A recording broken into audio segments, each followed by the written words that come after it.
Allora, leggiamo il messaggio che era arrivato prima, che aveva distratto il nostro presidente, ma non l'avevamo ancora letto a voce alta, quindi vediamo di commentarlo. La guerra e la pandemia sono stati capri espiatori di questi rincari. Chiunque, dico tutti, hanno aumentato approfittando di questa situazione. Solo gli stipendi non sono aumentati. Io sono rimasta scolpita da una cosa, una stupidaggine, per carità, che non è stupidaggine. Visita medico-sportiva, perché la fanno tutti. Se tu hai un figlio che va in una palestra, che fa un'attività sportiva, ginnica, qualsiasi cosa, va in piscina, insomma, e l'adulto stesso, quindi un minimo di attività, anche la più, devi fare la visita medico-sportiva. Io mi chiedo perché. Ho fatto un sondaggio, ho cercato, ho fatto non so quante telefonate. Nei centri dove fanno la visita medico-sportiva c'è stato un aumento rilevante, sui 5-10 euro addirittura. Comunque siamo su queste medie qui. Giustificato, io dico, da che cosa? Perché allora il medico non ha avuto un aumento, fare quel controllo non implica più energia elettrica né niente, anche perché la visita medico-sportiva diciamo che dura 5-10 minuti. Adesso io devo capire perché una famiglia dove ci sono 2 bambini, 2 figli, eccetera, magari uno dei 2 genitori che può fare un'attività del genere, devono avere un rincaro di questo tipo. Adesso dico, è un esempio, ma quando parliamo rispondendo al messaggio, tutti i rincari di tutti, anche le cose più inimmaginabili, questo che non si riesce a comprendere. Perché questo stiamo parlando di una cosa sociale, ecco, veramente, perché siccome è obbligatoria è la porta di accesso per far svolgere una qualsiasi attività a chiunque, è obbligatorio, giusto? È sociale, non è giustificato questo, da un anno per l'altro. Uno me lo deve spiegare.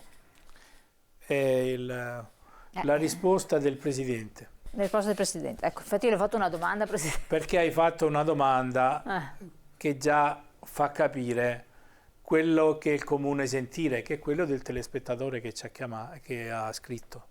Ha detto la pandemia, sono tutte scuse. Cioè, la pandemia avrà avuto la sua parte, la guerra adesso la sua parte, ma poi dopo a un certo punto, quando si sente che aumenta la visita medica, perché il dottore non si sa qual è il motivo per cui da 30 si passa a 40 euro. Eccolo là, e anche di più, bravo, da 30 a 40, se non anche a 40, anche di più. Sì, ecco. No, io lo so per esperienza perché c'ho la mia compagna che fa la volontaria in una, come si dice, presso un centro dove i bambini giocano a calcio, a pallavolo, certo, eccetera. È una società sportiva e lei stessa la settimana scorsa mi faceva questa osservazione, ma io faccio finta di niente, no, quando mi parla, perché io ho già in mente, no, che dovrei fare un discorso lungo come dovrei farlo qua allo spettatore. Stiamo arrivando al punto di pensare che tutte siano scuse. Qualsiasi cosa succeda, la pandemia abbiamo detto, eccetera. E questo aumento dei prezzi, la siccità, no? Uno dice, vabbè, il riso è aumentato del doppio, ma si produrrà meno riso? Gli agricoltori giustamente dicono, io non pianto riso se non ho l'acqua. Negli anni abbiamo cercato di garantire questa risorsa, di tenersela buona, di non sprecarla. E qua torno sempre alle abitudini nostre, perché siamo noi, no, anche quelli che sfruttiamo il suolo, quelli che sfruttiamo l'acqua, la sprechiamo e poi dopo ci lamentiamo perché il governatore Pincopallo non fa l'invaso, perché poi arriva Legambiente e dice no, l'invaso là no, perché non si può fare perché sennò distrugge. Allora, l'Italia è quella dei non si può fare. Si stanno scannando noi in politica a Roma, però poi dopo ci piace che prendono tutte quante diciamo, i rifiuti e li portano in giro a pagamento, a bruciarli a pagamento, o anche in altre nazioni. Per cui io voglio capire anche che, caro spettatore, non ti fare prendere dal senso comune di dire sono tutte scuse. C'è una parte, diciamo, ogni piccola cosa ha la sua parte, no? Però poi dopo a un certo punto effettivamente dici ma il mio stipendio è rimasto uguale, ma per quale motivo?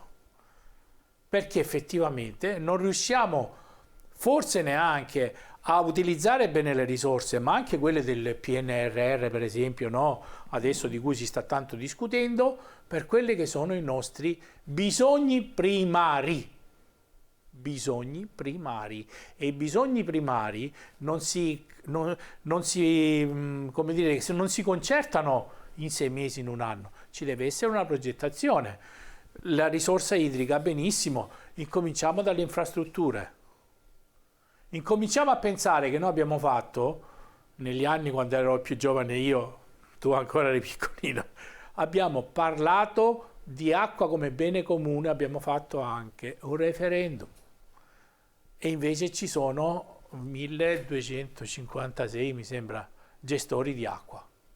Ma l'acqua dovrebbe essere proprio gestione proprio, no, comprensiva dello Stato. Adesso ho sentito che mi hanno messo un commissario per tutte queste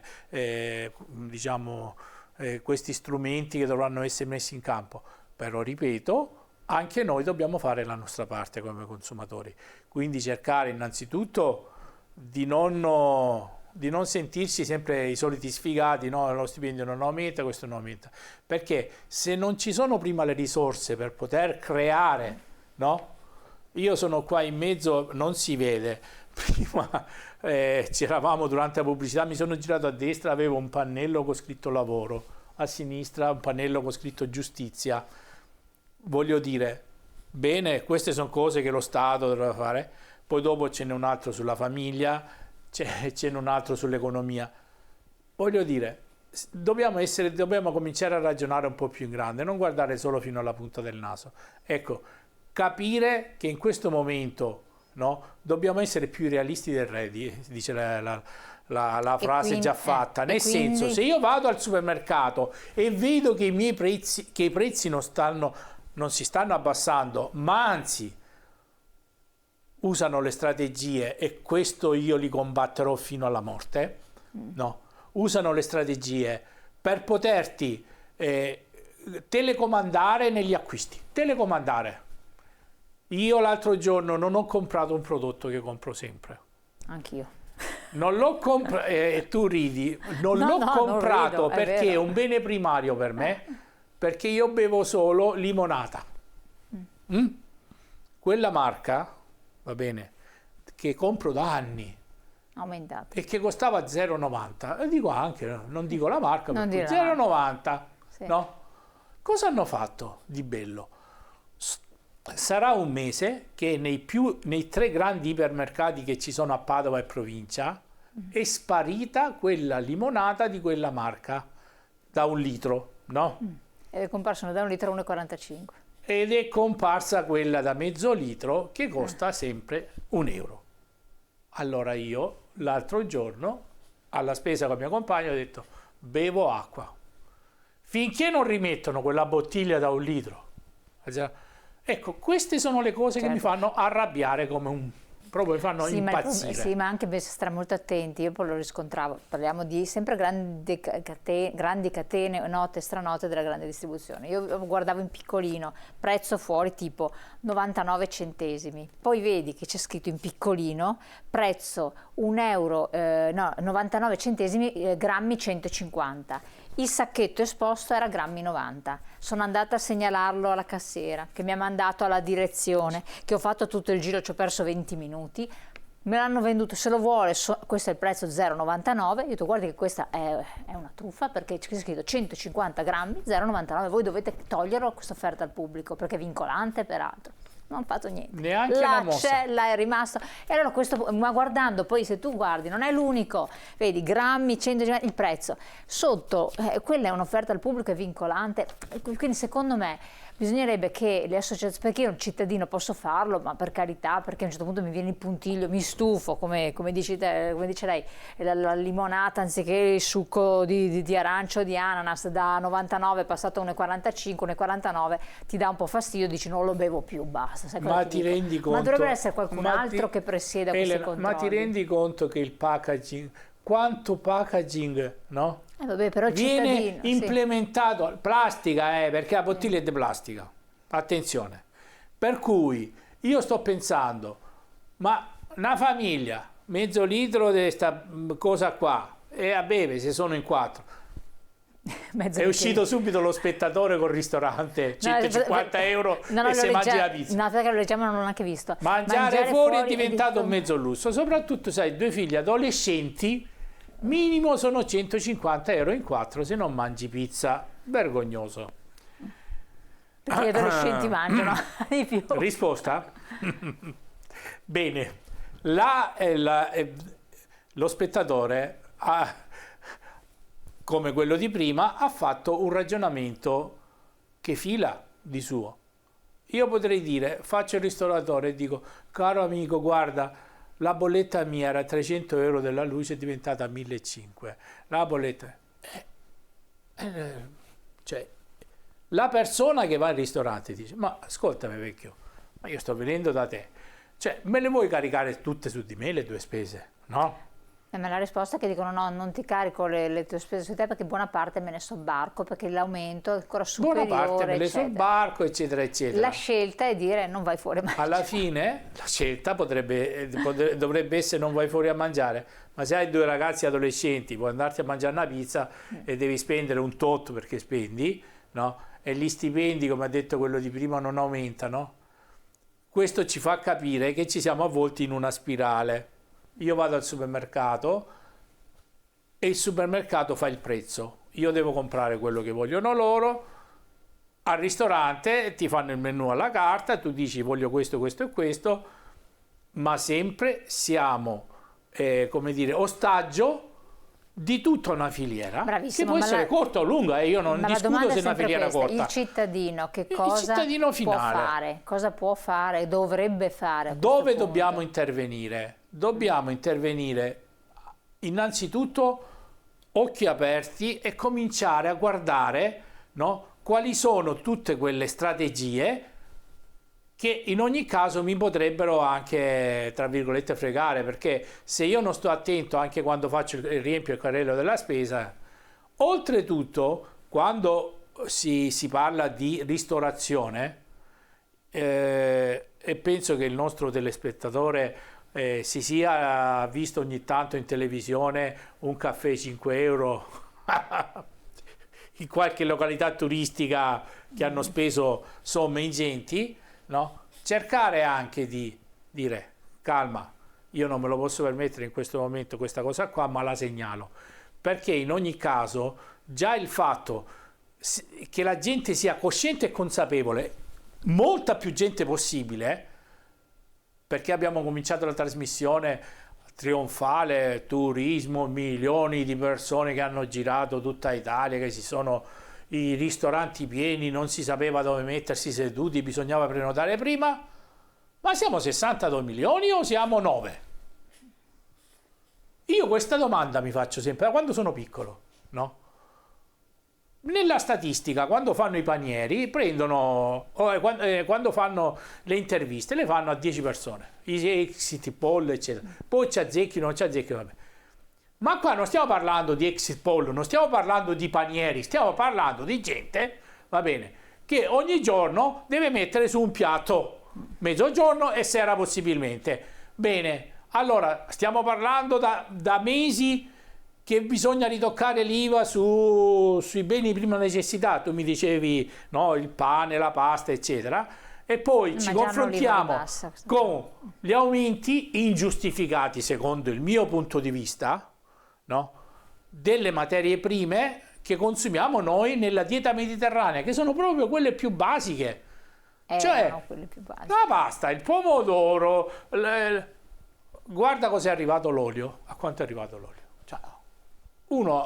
Noi saremmo il sud, la mia terra, viveva di olio, no? Oliveti, eccetera. La xylella li ha distrutti, eppure con tutto ciò si produce olio. Bene, abbiamo questi beni, la frutta, la Sicilia, le arance, io vado matto, sono fissato con le arance, e abbiamo tutti quanti la possibilità, la capacità, no? Di fare delle scelte, e le scelte sono anche quando si va in piazza della frutta, le scelte sono anche quando si va nel supermercato, le stesse scelte si fanno anche nella vita di ogni giorno, nella nostra Tu sei una persona attenta, hai detto guarda io ho verificato così e così, ma vuoi venire con me un giorno che andiamo a verificare cosa sta succedendo nella grande distribuzione? Cioè quindi lo sconvolgimento adesso, io ho notato già con l'inverno primavera in due su grandi supermercati hanno cambiato la disposizione dei banchi frigo. Io ormai sono un artista su questo, entro, se chiudo gli occhi io faccio il percorso topo, lo chiamo, no? Giro, so già dove stanno le cose. La mia compagna dice ma come cacchio fai? Tu a sapere, perché so già il percorso, perché ormai dopo 20 anni dei consumatori ho capito come funziona il marketing, ho studiato anche però, Certo. non solo guardato. Ho capito anche questo, che se io dovessi per caso chiudere gli occhi e andare avanti come un cieco, no? Con l'accompagnamento che mi dice, la lista dice patate, cipolle, eccetera, io ti porto a occhi chiusi. Adesso hanno ricambiato perché stanno cambiando i prezzi. E quindi per trarre un Perché se tu sei abituato ad andare sempre in quel posto là e di trovare la bottiglia famosa mia lì in quel posto là, la prima cosa che ti cade l'occhio è ma è 0,90? No, 1,10, è aumentata. Ma da 0,90 a 1,10? 25%? No! 13 che sta scritto alla commissione prezzi, 13%, le arance Navel, vabbè, ho capito, ma quanto è aumentata sta roba? molto di più. Infatti, Molto di per più. quello ho fatto l'esempio. Comunque lo spettatore, io se potessi essere, io magari non ho figli, adolescenti, eccetera, però dico sempre, adesso dobbiamo fare noi il mercato, adesso cominciamo a guardarci intorno, perché c'è sempre il furbacchione, in mezzo alle categorie, i pubblici però insomma saper esercenti, scegliere, eccetera. torniamo dopo su questi discorsi perché abbiamo la pubblicità, Sì. Quindi attenzione, occhio e ovviamente valutazioni, considerazioni. Speriamo di non tornare indietro ai tempi quando noi eravamo piccolini, che al ristorante non si poteva proprio andare perché erano cose rare ed eccezionali, per cui cicli e ricicli non fanno neanche piacere. Pubblicità, poi torniamo insieme.